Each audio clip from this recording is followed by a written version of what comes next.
What's up, everybody? Thank you for turning back into the Mountain Built Garage YouTube channel. My name is Justin, and today we're going to be installing CarPlay on my 9th gen Civic Si. All right, so if you guys have a 9th gen like myself, you'd know that the infotainment here is pretty good. You can have basically all the stuff that you need, but CarPlay is pretty nice, and I've been wanting to do that in my car. However, the barrier for entry for me is I love having my blind spot camera here. That's on that passenger camera, and it clicks on anytime I run my turn signal or when I just hit the button, but it clicks on when I flick my turn signal. That's just nice to have. So today we're going to be doing CarPlay a little bit differently, and I will show you how that's going to work. All right, so sitting right here, I've got a 2015-2016 range Honda CR-V factory head unit. The model number's right up here, 39100-T1W-A41-M1-NH892L. It's a long number, but basically to run this unit, it just plugs, it's just a straight plug and play as the factory unit that's in your SI, and this one has the capability to run CarPlay. Not all of them come equipped with CarPlay, so you kind of have to go onto the forms. I've got a form linked that'll be linked in the description below that will cover everything you need to do the software update. And on that form, it'll tell you to get a thumb drive. Nice, I'm just gonna throw it around. Just get a USB thumb drive, format it to FAT32, and then there's a update file for you to download, and that's how you update this guy to retain CarPlay once you have it in the vehicle. So start off, I'm going to show you kind of everything you need and what I paid roughly for this whole breakdown. So this is basically all you need to do to run the setup. So this is a dash kit for a 2013 Honda Civic. It's designed for the smaller non-screen display, and that actually fits this unit perfectly because it's a bit smaller than the one that comes factory in your 2014 and 2015 Si. So basically this will slide right in there. On the back of this, we've got 3 bolts. Those are for the brackets, and then you can just mount them like so. I've seen some other videos of this being done. Some great ones are out there on information and everything, but I haven't really seen anyone bolt it in. I'd like to bolt mine in because I don't want my radio to come flying out of my dash when I'm banging gears or something. But, so you're gonna need this guy. I'll link this down in the description below as well. You can also get like a 2013 Civic Si factory one. I just bought this on Amazon because buying the factory bezel is like 300 bucks new, and I don't wanna do that. So it's a shame that I have no more carbon trim, but you know, it is what it is. And then you're just gonna need this radio. I picked this radio up off of eBay for about 100 bucks. Others were selling higher than that. I don't know if this one's gonna work, honestly. We'll find out. And then, like I said, you'll need the thumb drive, which I'll attach the forum for how to do all that as well. But without further ado, let's get started. And I'm gonna take you over to my car, and we're gonna take the old head unit out and get started kind of assembling all this stuff. All right, so to start this out, we're just going to use some basic hand tools. I got a flathead and a Phillips, and then trim removal tools and stuff like that. And we're just going to be doing this in the car with the doors closed because it's pretty cold today. The other day when I was filming, it was like 70-ish degrees, and now it's like 40 degrees and rainy, but Colorado needs the rain, so I ain't complaining. But basically, we've just got a screw down here and another screw down here, and we got to pop these guys out.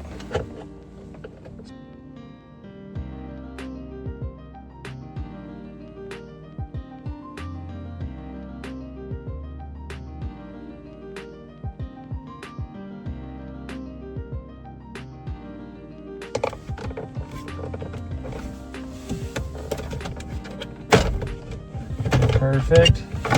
It just pops out like so. So it's just these two little screws up here, and then the clips on the back, and then it just pops right out, close it right back up, call it a day. I'm gonna take my little phone mount out here. So I'm probably not gonna be using it anymore now that I've got CarPlay. And then we're left with two more screws right here and here, which I'll try and show you the best I can. So right down there, we've got a screw right here, and then another one right there.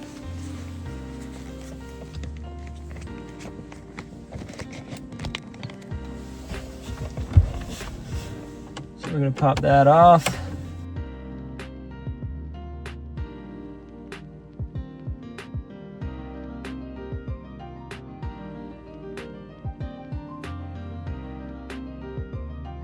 So I'm gonna try and be as gentle as I can here, popping this up.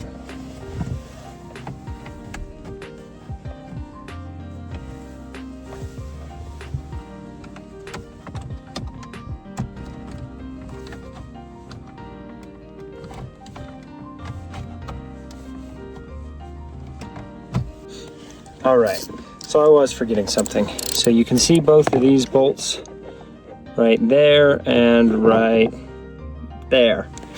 I cracked this one loose already. I'm getting in here with a tiny little ratchet and an 8mm. They're kind of a pain to get at, and you're not getting that broken with a screwdriver. At least I'm not. If you've taken yours out at any time before, you might have better luck than I am. But they will give you quite a bit of grief. Let's see. Almost out here.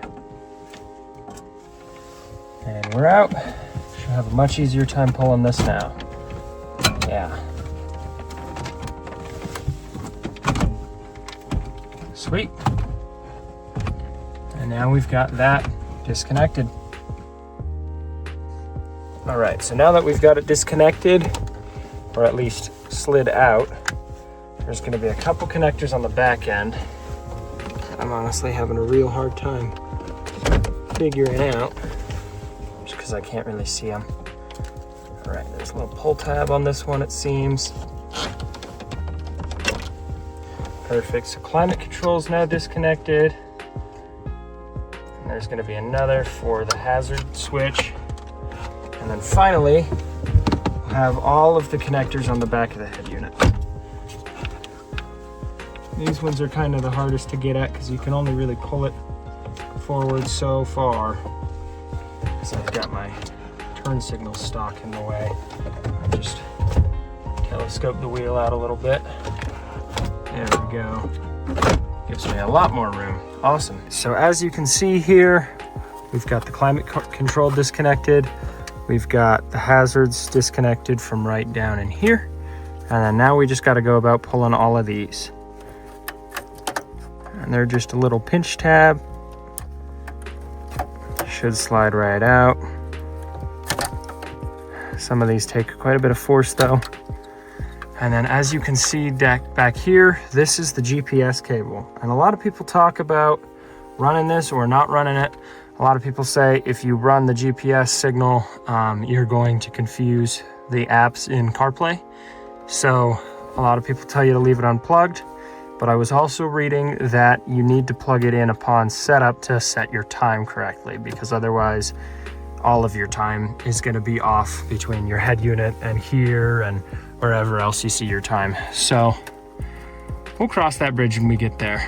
I won't be putting the head unit in like completely until we've got it all set up and make sure that everything's working correctly. But basically just use your fingernail or your finger. You should be able to pop them. And with this one, 100% sure on how this one comes out. There we go. Sweet. And then like that. Now you should be able to lift it and move it all the way back. All right, so now that I've got all that disconnected, You take that out like so. There's the whole unit. And then basically we're just gonna have to swap some of the other stuff over. Basically all of it, I guess. We're gonna take this vent off here. We're gonna take the little hazard button down here out and the climate control. And we're gonna go swap that into the other bezel, the one that is piano black and scratches easy, as you could see in the first clip there when I flipped it back over and immediately got a scratch. But you know, it is what it is. I'd rather pay $30 for one and not keep my carbon than pay $300 for some, you know, more plastic with fake carbon on it. But anyway, let's continue on. All right, so I'm just gonna get started taking off everything here. I heard that you gotta be cautious with the vent when you take that off because you don't wanna break any of the screws. All of these are pretty delicate, so I'm just gonna try and be as nice as I can.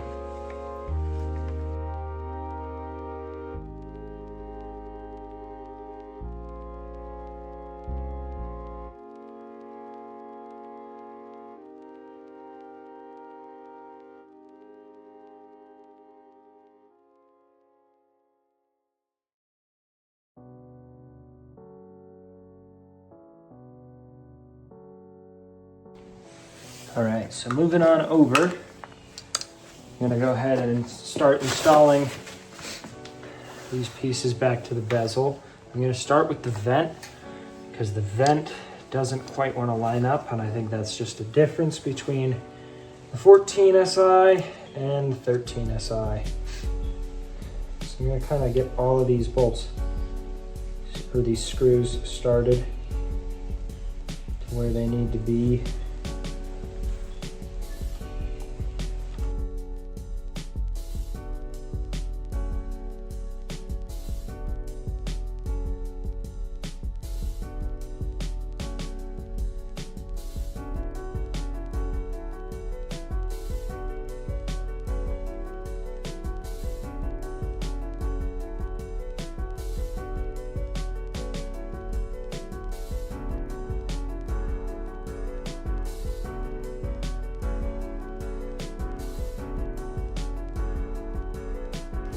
All right, so just an update here.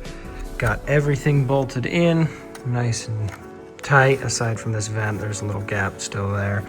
And I got the brackets in for the radio. And I just used the factory bolts that were on the side of the radio. You can use the same ones that are on yours if yours doesn't come with its brackets. And then I just went about swapping all the clips from the other bezel onto this one. And to do that, I just pretty much used a flathead in my fingers, kind of pried these apart. Gotta be gentle with them though, because they are plastic. And then the radio will stick out like this with the bezel. It's not perfect, but you know what? It's a radio. And I'll probably either 3D print a different bezel or maybe grab like a little rubber gasket seal or something to put around it just so it looks a little bit better than it does. But at the moment it looks pretty good, so I'm gonna take this back over to the car and we'll get it installed and get it all updated, and I'll show you guys all of that. All right, so we got the head unit all set up. Everything's bolted in, nice and good like.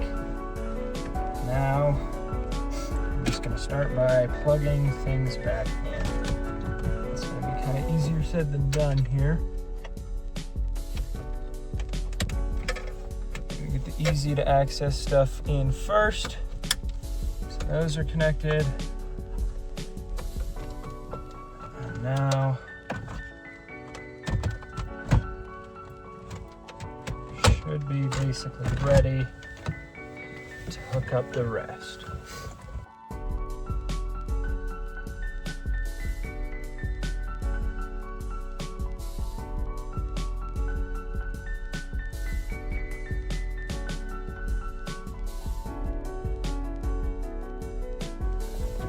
Alright, so we're just going to put it in like so, and as you can see, little security lights already on. And I just went ahead and did myself a favor, so I'm not pausing the video a bunch, and I printed out the actual guide. So where I'm at. So first power up, I'll receive this screen. Basically, we'll have to push all the buttons on the steering wheel to verify them. And then we're gonna have to do we're gonna press power, home, and eject. My eject button is broken, so I'm gonna see if the screwdriver will work. Yeah. It's just missing the cover. The button still works. This tells you information about the thumb drive as well, but essentially, you're just gonna get a thumb drive. You're gonna format it to FAT32, and then on this, it tells you you can download, it's linked further in the file, but you can download the firmware. The USB drive needs to be named USB 20FD, and then the firmware must be named SW capital update.mef, and then that's got to be the only file in the actual drive, and that's how that works. And then basically you just plug it into the center console, which is over here some. Yeah, down in here, that little USB port. But anyway, trying to work with my tripod here. There we go. So now we're just gonna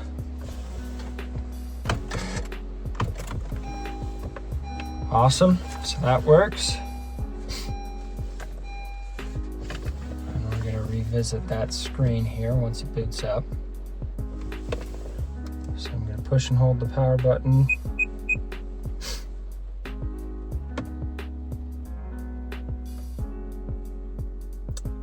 You know, that's a good question. I don't know what the code is. I wonder if the code...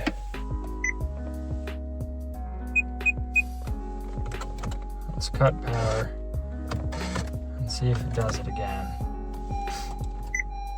Okay, it is doing it again. I'm gonna see what I gotta figure out for the code. All right, so I figured it out. So basically, this write-up is a little misleading. You can have this, but you might also just have it boot right up. In my case, I had it boot right up, and it was asking me for the radio code. The radio code I do not have because I don't have a CR-V. But there's a great site. I have it on my phone. I already lost the name of it, but I will link it down below. Basically, you just take the serial number, which will be off of the top on the back of the radio. And this guy's got a photo of where that's going to be. So let me find it for you. Right here. So he doesn't have a serial number listed, but right under that is going to be where your serial number will be. So it'll say serial, and then it'll tell you, it'll have some characters. Basically, there's a site, I think it's called My Honda Garage or something like that. And you can just put that serial code in there, say that you need the code to the radio, and it'll give you the code to the radio. So now mine is all good. So now we're going to update it to support CarPlay. We've got the drive now. We're gonna wait for the head to fully boot up. And then we're gonna insert the thumb drive into the USB connector. Then it'll ask us if we wanna update firmware, and we say yes. So I'm gonna pop this center console open. We're gonna turn the car on. Cues up. And for me, like, all of my programming is already good. So to me, all the audio works. And if I turn my blinker on, I get my camera. If I put my car into reverse, I also get my camera. So we're all good there. Just gonna say okay. It's gonna load up like so. And now I should be able to just plug this in, and it should prompt me if I want to update the firmware. Yes. And then now we're gonna have to wait some more. That's the sub. That was neat. That scared me. Let's see here. All right, we're updated,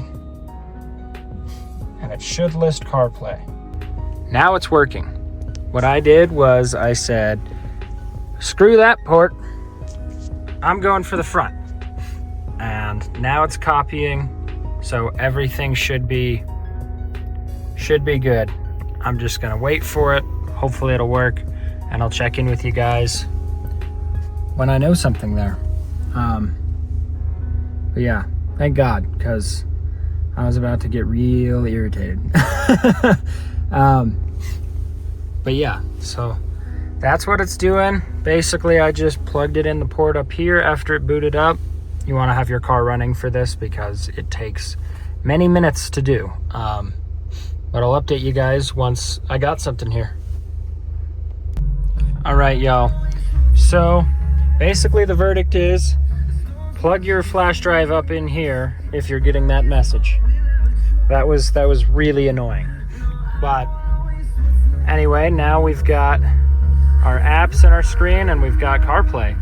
And so I've got Google Maps here. I've got Spotify. Got non-copyright sounds playing. And I can go like that. Or I can go in here and go into my apps. And if I wanted to use Trails Off-Road, I can use Trails Off-Road in my Civic, which is pretty neat. So crisis averted, I guess. But it is pretty frustrating to deal with sometimes. But yeah, we've got CarPlay in the Civic now. So that's a hell yeah moment. We like that. And then we got that and everything. I'm honestly just looking forward to not having my Bluetooth clip because, you know, Apple things. But yeah, so that's basically how you do it. CR-V head unit. Get yourself a good flash drive. I would say try to get something good like a name brand drive. You could probably do it without it, but I was really struggling. Turns out it was that port, but it could also be related to this. So but yeah, we got CarPlay now, and it looks great. Honestly, the black is kind of growing on me because the interior is black anyway. I wish this radio didn't have the scuffs on it here, but oh well. Beggars can't be choosers, right? But hell yeah. Thank you guys for watching, and that'll conclude the video.